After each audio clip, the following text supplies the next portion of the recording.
বলি ভোট তো চলে এলো, হুম। তো এই ভোটটা কাকে দিবে? ভোট হ্যাঁ। ভোট কাকে দিব সেটা আমার ব্যক্তিগত ব্যাপার। কারণ আমরা এই স্বাধীন ভারতে বাস করে আছি কি জন্য? লোকের কথা শুনে ভোটটা দেব?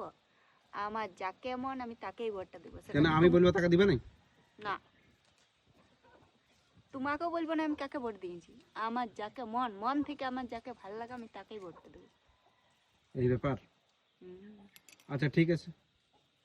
আর তোমাকেও জোর করে বলবো না যে তুমি ওই পার্টিকেই ভোট দাও। তোমারও যাকে মন তুমি তাকেই ভোট দিও। কারো জোর করার ন কেউ 200-500 টাকা দিল, না কেউ একদিন খাওয়ান দিল, আমার মতে তাকে ভোট দেওয়া উচিত নয়। যাকে তুমি মন থেকে চাইছো তাকেই ভোটটা দেওয়া উচিত। কারণ ওই একদিন খায়ও তোমার কিছু হবে নেই, একদিন হয়তো 200-500 টাকা দিল সেটাইও তোমার কিছু যায় আসে না।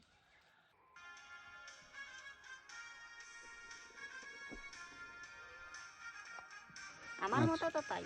আচ্ছা তারপর লোকের ব্যাপার সেটা আলাদা। আচ্ছা ঠিক আছে।